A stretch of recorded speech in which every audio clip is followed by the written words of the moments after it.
하나님 말씀 로마서 12장 9절에서 21절 말씀인데요, 사도 바울은 오직 믿음으로 구원을 받은 성도들에게 이 땅에서 어떻게 살아야 되는가, 그 삶에 대해서 12장부터 말씀을 하고 있습니다.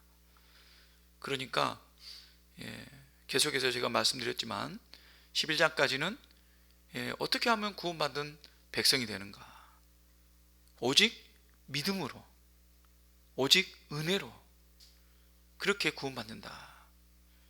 그래서 그 은혜로 구원받은 그 감사 때문에 이 땅에서 살아갈 때 어떤 삶을 살아야 되는가, 그것은 하나님이 기뻐하시는 거룩한 산 제물로 자신을 하나님께 드리며 살라라고 그렇게 말씀하고 있습니다. 그것이 예배고 그것이 하나님 기뻐하시는 삶이라는 거죠. 우리 몸을 거룩한 산 제물로 드리는 것은 단순히 주일날 드리는 그런 예배뿐만 아니라 한 주간의 삶 속에 하나님이 기뻐하시는 그런 예배가 확장된 그런 삶을 살아야 한다는 것이죠. 그렇다 한다면 거룩한 예배가 무엇입니까? 우리 삶에서 무엇을 실천해야 우리 삶을 통해서 거룩한 예배를 드러낼 수가 있습니까? 그것은 우리 삶 속에 우리가 만난 하나님, 우리 은혜를 베푸신 그 하나님, 그 하나님의 사랑을 나타내는 삶을 살아야 된다는 것이죠. 그래서 9절 이하의 8절까지 말씀에는 교회 공동체 안에서 어떻게 사랑을 나타낼 것인가, 그것은 지체의식을 가지고 살아갈 때 교회가 한 몸이 되어서 이 하나님의 사랑으로 교회가 세워질 수 있다, 그런 말씀을 해주셨죠.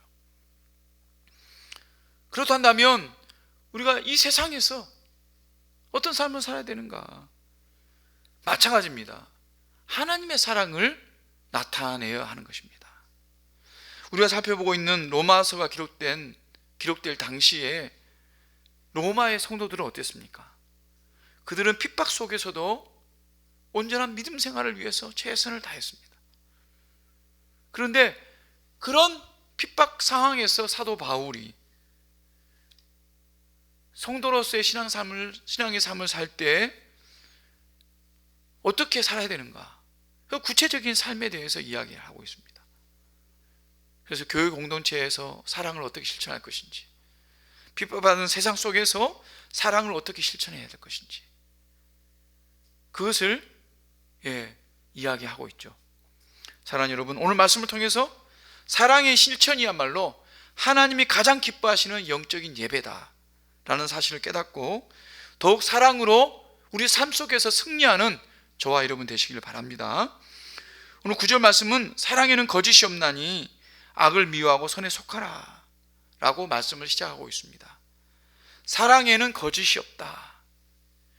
이 말씀을 언어의 뜻을 더 잘 살려서 번역을 하면 사랑에는 거짓이 없어야 한다 라는 말씀이 더 정확한 번역입니다. 사랑에는 거짓이 없어야 한다. 다시 말하면 거짓이 있는 사랑도 있다는 것이죠. 사랑한다고 하는데 그런데 그것이 거짓된 사랑일 수가 있는 것이죠. 그래서 사랑에는 거짓이 없어야 돼. 그것이 진짜 사랑이라는 거죠. 거짓 없는 사랑이란 그러면 무엇일까요?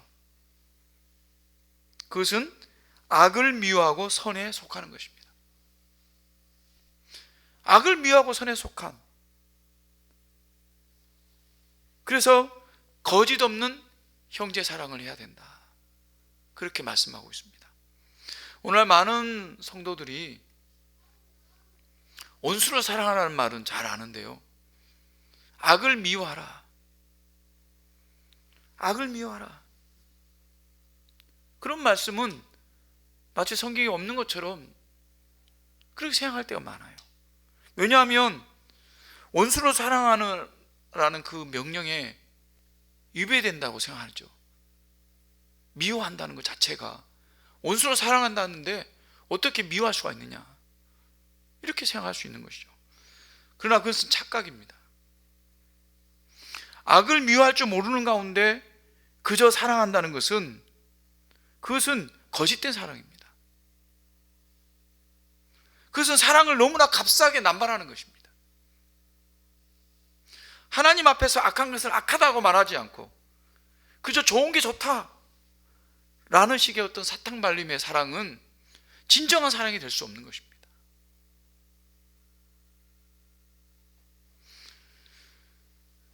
요즘 청년들은 결혼하지 않고 동거 먼저 하는 청년들이 많다고 합니다.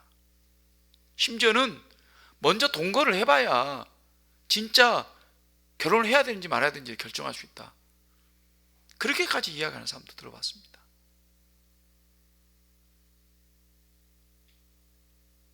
정말 그렇습니까? 저는 결코 그렇지 않다고 생각합니다. 그냥 동거 먼저 하는 사랑은 결혼을 약속해서, 결혼식을 통해서 그 많은 사람들과 약속한 자리에서 그렇게 부부로 사랑하는 사랑과는 전혀 다른 사랑입니다. 언제든지 조금만 감정이 상하면 헤어질 수 있는 사랑입니다. 얼마든지 내버릴 수 있는 사랑입니다. 얼마든지 돌아설 수 있는 사랑이에요.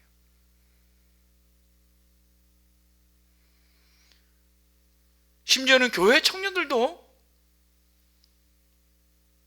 동거 먼저 하는 청년들이 있다고 이야기 들었습니다.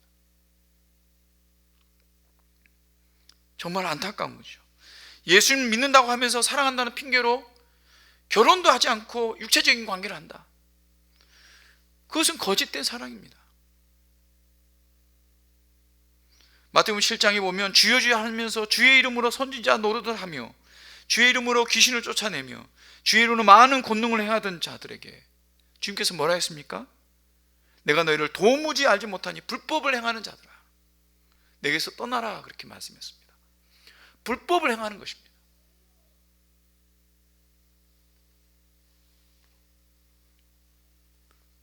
동성애를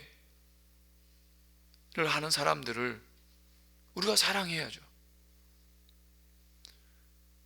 그래서 그들이 교회에 온다고 한다면 얼마든지 우리가 받아들여야 됩니다. 하지만 동성애가 잘했다라고 칭찬해서는 안 되죠. 동성애가 잘했다, 아니 동성애도 된다 라고 용납해서는 안 되는 것입니다. 동성애는 잘못됐다, 회개해라, 그만두라, 우리가 권면할 수 있어야 되는 것입니다. 그 죄는 우리가 잘못됐다고 이야기하지만 그 사람을 미워해서는 안 되겠죠. 그 악을 미워하는 것입니다. 그래서 악을 용납하고 불법을 용납하는 것은 거짓 사랑입니다.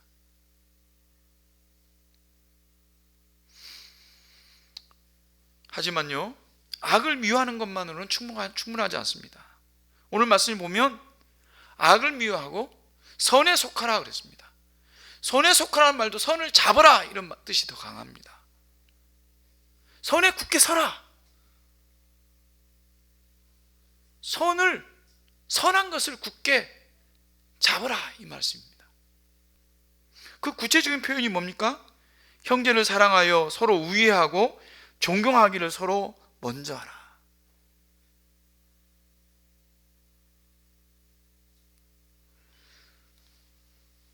서로 우애하고 존경한다. 우애한다는 것은 형제 자매, 자기 가족, 자기 형제 자매를 사랑하는 것처럼 사랑하는 거죠.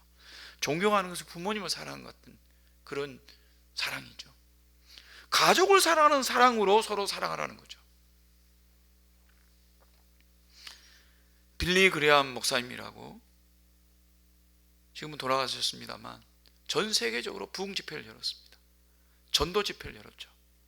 그래서 수많은 사람들이 한 번 전도 집회할 때 수만 명이 예수 믿겠다고 손을 들고 그 강단 앞에 엎드리는 것을 경험했습니다. 우리나라에서도 74 엑스폴로, 80 여의도 대성회 다 빌리그램 목사님이 집회를 했는데요, 저는 92년도에 일본 재팬 엑스플로 그 집회에 제가 봉사자로 가서 그 집회에 직접 참여를 했었습니다. 정말 뜨거운 사랑으로 복음을 전하시던 빌리그램 목사님이 생각이 납니다. 그런데요, 이 빌리그램 목사님에게 한 번은 교회 성도가 찾아와서 이런 질문을 했습니다. 우리 교회 교인 가운데 자주 술에 취해서 덕을 세우지 못한 사람이 있습니다. 그 사람은 어떻게 하면 좋겠습니까? 아주 화가 나서 그렇게 물어봤다고 합니다.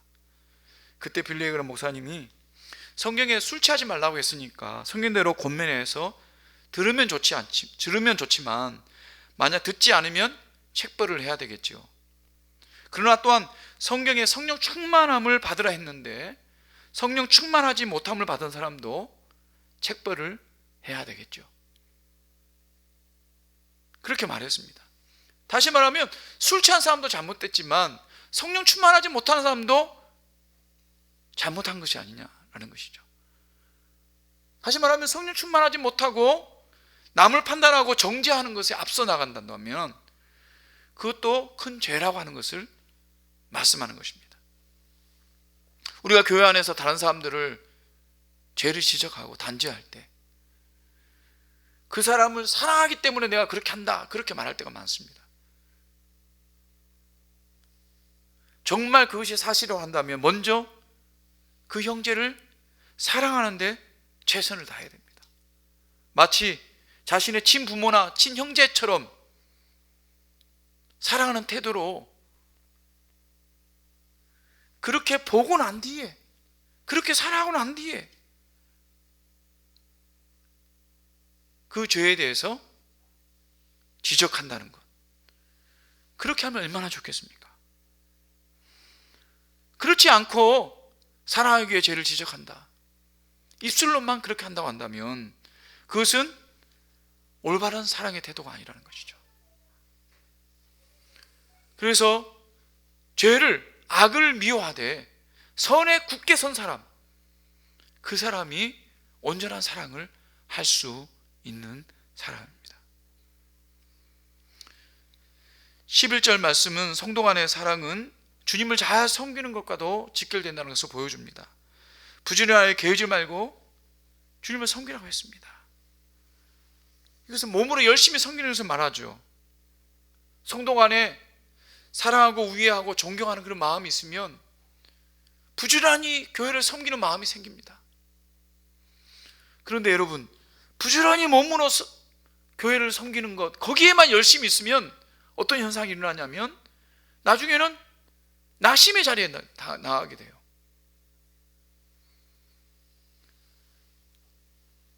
금방 피곤해집니다. 열심, 열정도 중요합니다. 근데 그것에 앞서서 형제 간의 사랑, 우애하고 존경하는 것, 그 영적인 힘이 부지런히 주의 교회, 주의 백성을 섬길 수 있는 능력이 되는 것입니다. 그래서 우리가 형제 사랑하는 게 그만큼 중요하다는 것이죠.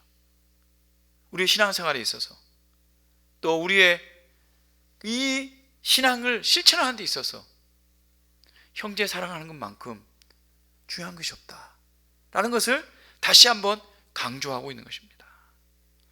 12절 말씀 보니까 소망 중에 즐거워하며 환난 중에 참으며 기도에 항상 힘쓰며, 또 13절에 성도들의 쓸 것을 공급하며 손 대접하기를 힘쓰라 그랬습니다.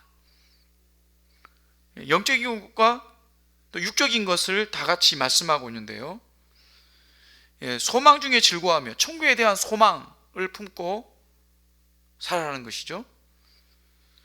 천국에 대한 소망이 있는 사람은 기뻐할 수 있고 감사할 수가 있습니다.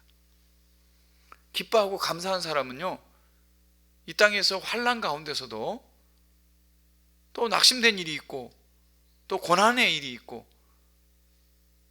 또 내가 이해하지 못하는 일이 있어도 그것을 인내할 수가 있습니다. 왜 그렇습니까? 천국에 대한 소망이 있기 때문이죠. 존 버년이 쓴 철로 역정 여러분 잘 아시지 않습니까?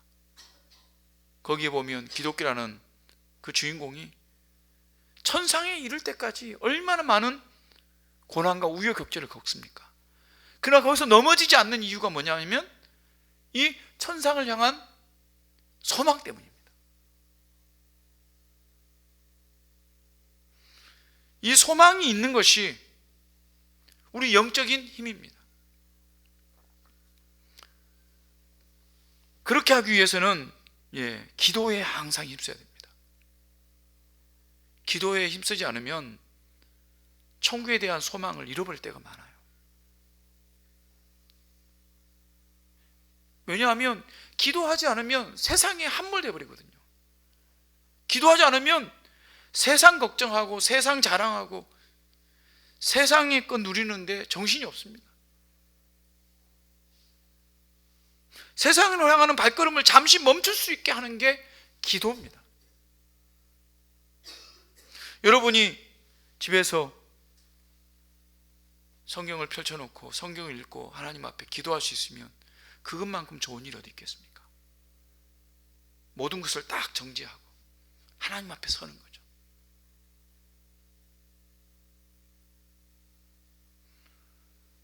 그런데 그렇게 하기가 참 어려워요.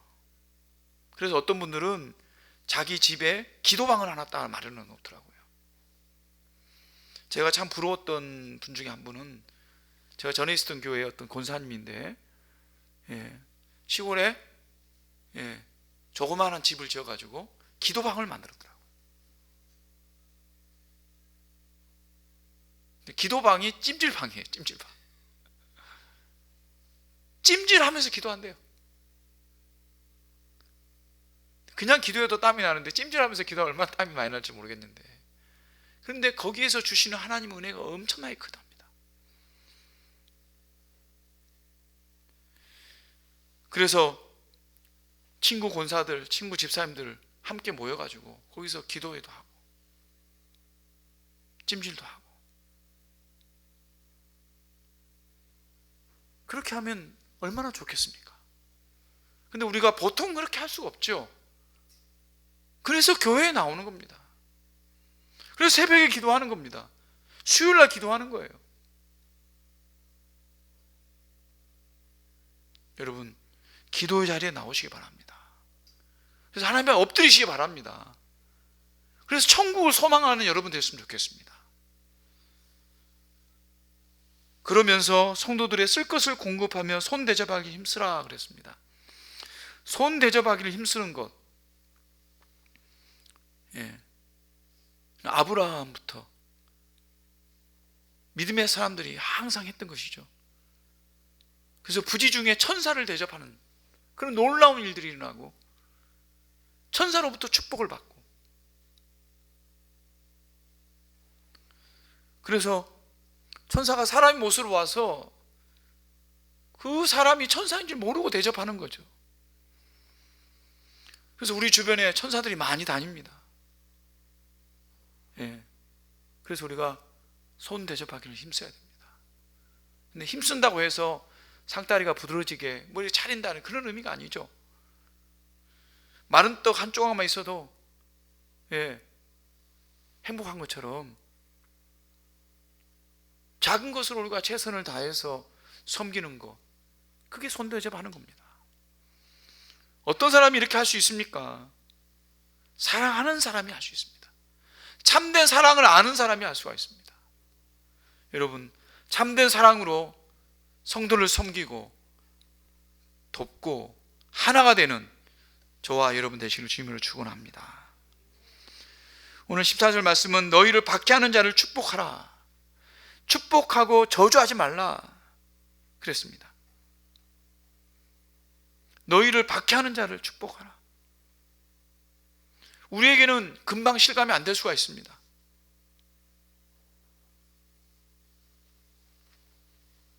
그러나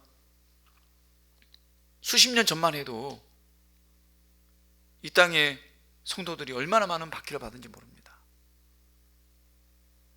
가족들로부터, 부모로부터, 이웃들로부터 뭐 제사 안 지낸다고 호로 자식이라고 하고,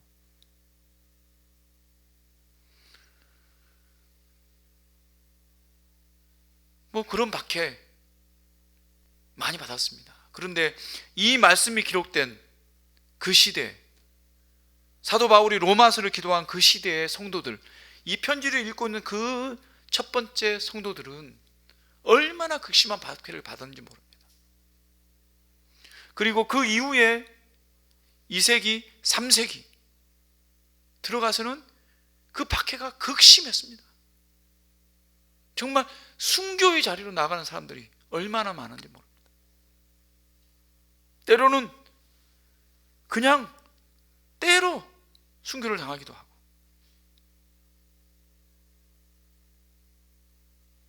감옥에서 죽음을 맞이하는 그런 성도들이 너무 많았습니다. 그런 성도들에게 너희를 박해하는 자를 축복하라, 그렇게 말하고 있습니다.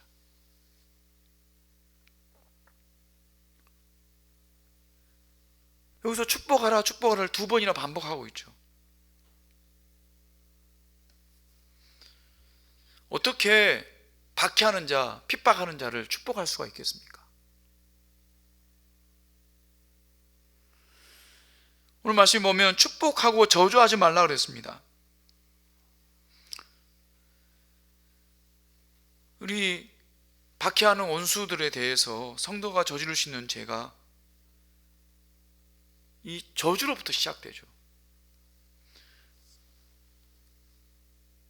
원수를 대하면 어떻습니까? 막 마음에서 불같은 게 일어나서 욕하고 복수하려고 하고 잘못되기를 바라고 하는 거죠. 이게 이 세상의 흔한 방식이죠. 당연히 원수를 복수하는 것, 이게 세상의 방법입니다. 너무나 당연한 것입니다. 우리 성도들은 직접적으로 그 원수에게 복수를 하지 않더라도 마음으로는 저주하는 마음이 많아요. 미워하는 마음이 많아요. 그냥 마음으로 욕이라도 해버리는 게 속이 시원해요. 겉으로는 참는다 할지라도. 그런데 오늘 말씀이 뭐라고 합니까?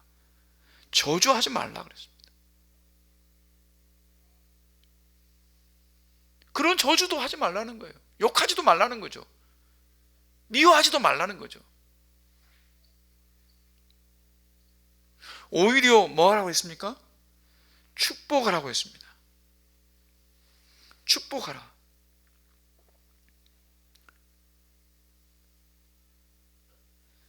축복할 수 있어야만 진정 거짓 없는 원수 사랑이라는 거죠.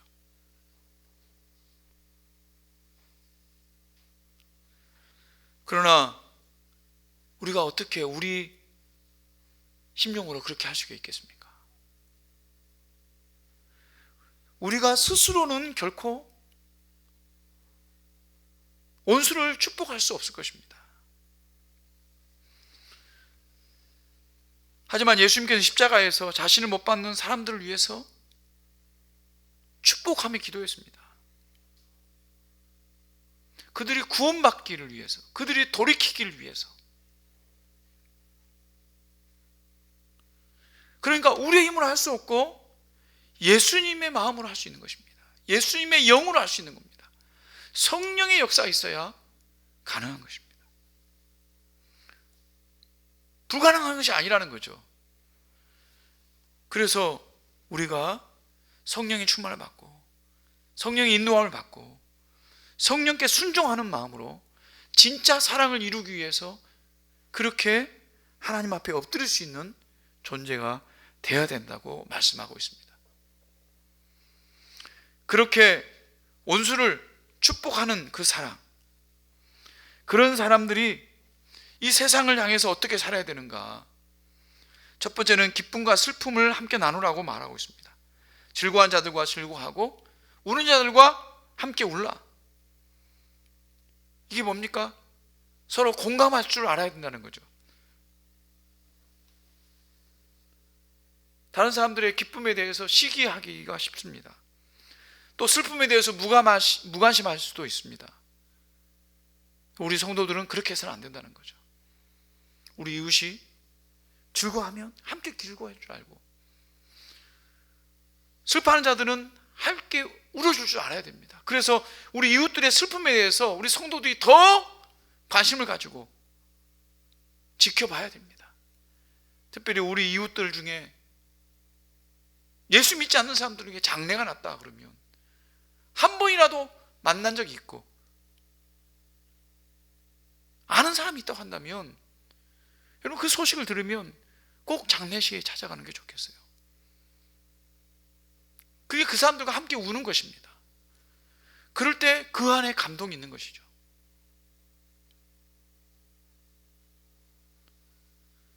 높은 데 마음을 두지 말라고 했습니다. 서로 마음을 같이 하며 높은 데 마음을 두지 말고 도리어 낮은 데 처하며. 오늘날 한국교회 성도들이 세상 사람들로부터 지탄을 받는 이유 중에 하나가 뭡니까? 높은 데 마음을 두기 때문입니다. 교회 가면 축복받고 더 잘 된다, 잘된 것만 자랑합니다. 그 축복받기 위해 교회 간다고 합니다. 그리고 사람들 향해서 겸손한 태도로 이해하지 않습니다. 가르치려고 하고 지적하고, 그런 것들이 세상 사람 눈에는 금방 들어온다는 것이죠. 우리는 무엇보다도 겸손해야 됩니다. 예수님께서 겸손을 보여주셨잖아요. 겸손을 실천할 때 진정한 사랑을 보여줄 수가 있는 것입니다. 사랑하는 여러분, 높은 데 마음을 두지 말고 낮은 데로 임할 수 있는 저와 여러분 되시길 주님으로 축원합니다. 마지막으로 사도 바울은 그리스도의 사랑은 궁극적으로 악을 이기는 삶으로 나타나야 된다고 말씀하고 있습니다. 21절 말씀 보면 악에게 지지 말고 선으로 악을 이기라, 이렇게 말씀하고 있습니다. 선으로 악을 이기는 것이 진정한 승리다라는 것이죠. 어떻게 하면 선으로 악을 이길 수 있겠습니까? 가장 먼저는 악을 악으로 갚지 않는 것입니다. 악을 악으로 갚지 않는 것.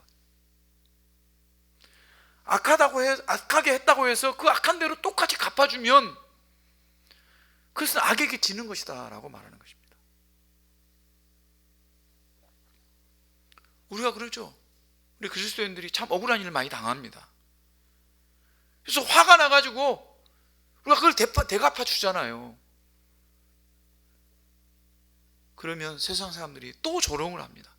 아이고 저 오빠랑 똑같네, 우리랑 똑같은데 뭐, 그렇게 이야기합니다. 그러면서 사탄이 비웃으면서 조롱을 하는 것이죠.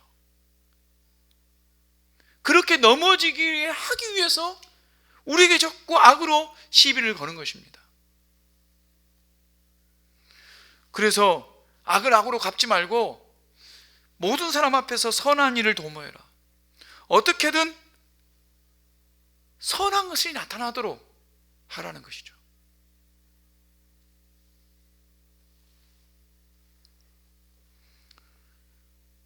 마테 헨리라는 주석가가 이 말씀을 두고 이렇게 말했습니다. 온수의 모욕을 유수남으로 받으면 그것은 마치 던져진 돌이 솜무더기에 떨어짐 같이 된다. 이 돌덩어리가 솜덩어리처럼 된다는 거예요. 그러니까 돌이 날라오는데 그것을 내 마음의 유순한 마음, 어떻게 보면 선한 마음으로 그것을 받게 되면 솜뭉치처럼 가볍게 된다는 것이죠. 이런 경지에 이르려고 하면 쉽지가 않죠. 그것은 우리가 십자가의 그 사랑을 깨닫고 감격하고 알면 알수록 우리가 이러한 태도가 더 깊어질 수가 있는 것입니다. 십자가의 사랑, 예수님 우리에게 베풀으신 사랑, 그 사랑은 우리가 돌을 던진 그 모습에 예수님께서 그것을 솜으로 받으신 거예요.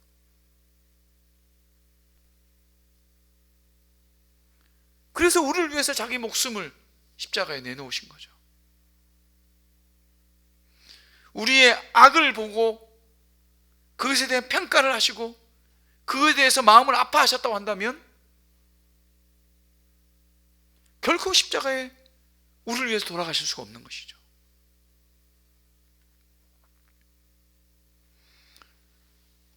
모든 사람 앞에서 선한 일을 도모해라.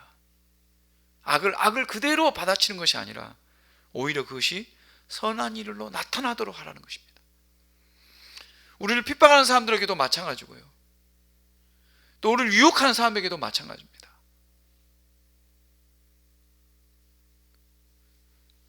또 18절에 보면 할 수 있거든 모든 사람으로 화목하라 그랬습니다. 할 수 있거든이 무슨 말입니까? 할 수 있는 데까지 최선을 다하라는 말이죠. 끝까지 화목하라는 것이죠. 여기서 더 결정적인 건 뭐냐면 악을 선으로 이기라는 말씀이에요. 결정적인 말씀은 원수를 갚지 말고 하나님께 맡기라는 것입니다. 19절 20절 말씀을 우리 같이 한번 읽어보겠습니다. 시작. 내 사랑하는 자들아, 너희가 친히 원수를 갚지 말고 하나님의 진노하심에 맡기라. 됐을 때 원수 갚는 것이 내게 있으니 내가 갚으리라 하고 주께서 말씀하시니라. 내 원수가 줄이거든 먹이고 목마르거든 마시게 하라. 그리함으로 내가 숯불을 쌓아 놓으리라. 아멘. 아멘. 원수 갚는 것은 누구에게 있다 했습니까? 하나님께 있다 그랬습니다. 원수를 갚는 것은 내게 있으니 그랬습니다. 이 말은 무슨 말이냐면 원수 갚는 것은 내 것이다 이 말씀입니다. 원수 갚는 것이 누구 것이라고요? 하나님 것이라는 거예요. 원수가 나에게 악을 행했는데 그것을 갚는 것은 내가 할 일이 아니라는 거예요. 그것은 하나님의 일이라는 겁니다. 근데 우리는 그걸 잘 안 믿습니다. 내가 갚아야 속이 시원합니다. 그건 죄인들의 마음입니다.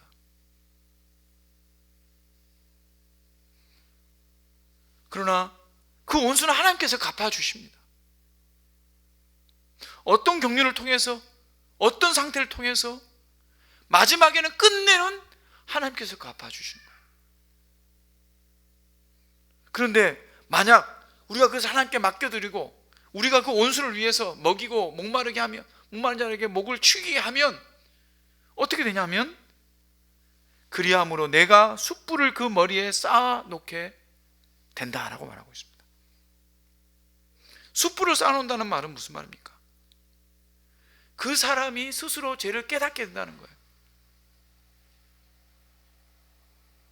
자신의 죄에 대해 스스로 그것 때문에 그 죄의 대가를 받든지 그 죄에 대해서 깨닫게 된다든지 그 죄에 대한 그런 결과를 맛보게 된다는 것입니다.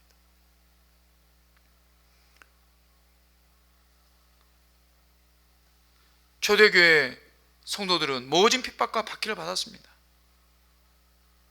그런데도 불구하고 로마 사회에서 기독교는요 호감을 받는 종교가 되었습니다.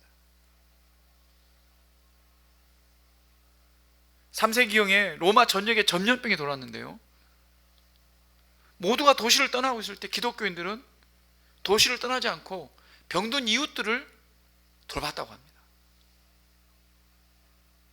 그리고 가족들을 돌봤습니다. 자신을 핍박하던 사람들을 돌봤어요.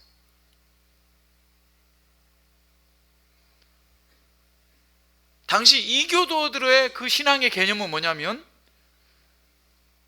이해타산적인 종교죠. 그래서 내가 열심히 하면 나에게 신이 축복해 주는 거죠. 그래서 신에게 제물을 바치면 신들이 그 대가로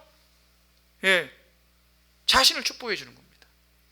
그러나 기독교는 무조건적인 사랑을 베푸시는 그런 하나님의 사랑이 핵심 아닙니까?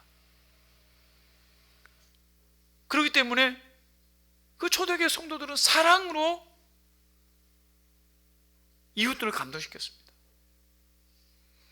그래서 핍박 중에서 오히려 복음이 더 힘있게 증거가 되었어요. 특히 어려울 때일수록. 그래서 결국 로마가 기독교화가 되는 결정적인 그런 힘이 나왔다고 하는 것입니다. 물론 로마의 황제의 어머니가 예수님 믿게 되어서 그 영향 때문에 황제가 기독교로 선포되었지만, 그렇게 되기까지 로마의 황제의 어머니가 예수님을 믿게 되기까지 로마의 그 가족들 가운데, 로마의 집집마다 이 사랑의 힘이 작용을 해서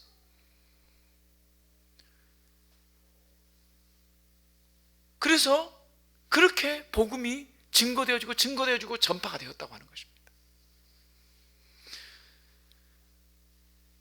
그런 고대 역사가인 유세비우스가 기독교가 로마의 대세가 된 결정적인 이유가 무엇이냐,